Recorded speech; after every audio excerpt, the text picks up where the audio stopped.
Bonjour à tous, on se retrouve pour une nouvelle vidéo, devenir assistante de service social. Et aujourd'hui j'aimerais vous parler de la deuxième épreuve du domaine de compétence numéro 1. Donc j'ai déjà fait une première vidéo sur l'ISIC, donc l'intervention sociale collective, l'intérêt collectif, qui est donc la première épreuve du DC1 que j'ai passée en seconde année.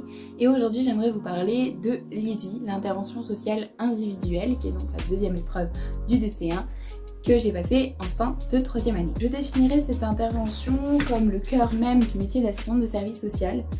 Donc c'est un accompagnement social d'un ou plusieurs rendez-vous, autant physiques que téléphoniques, effectués dans le cadre des missions de l'assistante de service social soumis au secret professionnel, que ce soit fait en autonomie. Donc cette intervention peut s'effectuer selon une multitude de techniques, la Lévert, la systémie. Chaque entretien est constitué d'une diversité de techniques d'entretien que vous allez apprendre de vos 3 années de formation, comme la reformulation par exemple, qui est une des plus simples et les plus utilisées.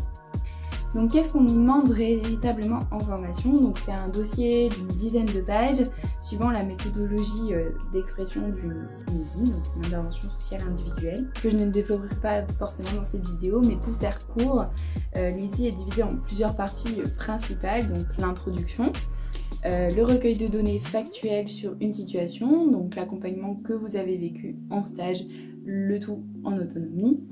2 points d'analyse de cette situation liés à de la théorie pure et dure, un diagnostic qui découle de cette analyse et de votre recueil de données, et votre plan d'action ou d'intervention répondant aux besoins repérés et que vous avez naturellement mis en place sur le terrain, ainsi qu'une évaluation et une auto-évaluation de votre intervention, donc l'impact sur la situation de la personne et l'impact sur votre professionnalisation. Pour constituer ce dossier, du coup, il est intéressant d'avoir rencontré le foyer accompagné plusieurs fois, soit en physique, soit au téléphone, soit en distanciel, et d'avoir pu proposer un réel accompagnement d'élaboration entre vous et la personne concernée.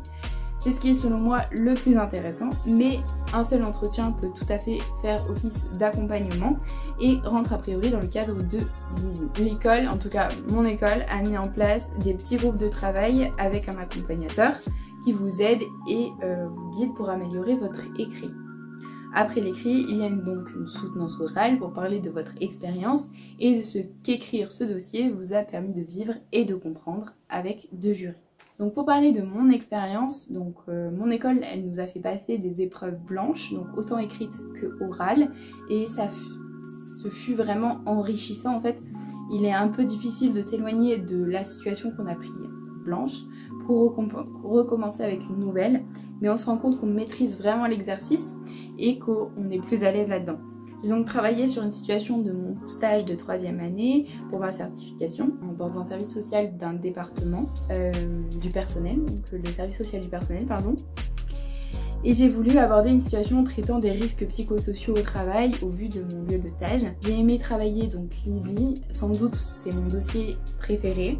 En effet, ça m'a permis de mettre du sens à mon intervention et écrire, défendre en fait à l'écrit permet de savoir comment mettre et remettre du sens à notre travail à l'avenir. J'ai bien réussi ce dossier, j'ai eu de très bonnes notes et j'en suis super contente. Si vous souhaitez du coup lire ce dossier, c'est tout à fait possible.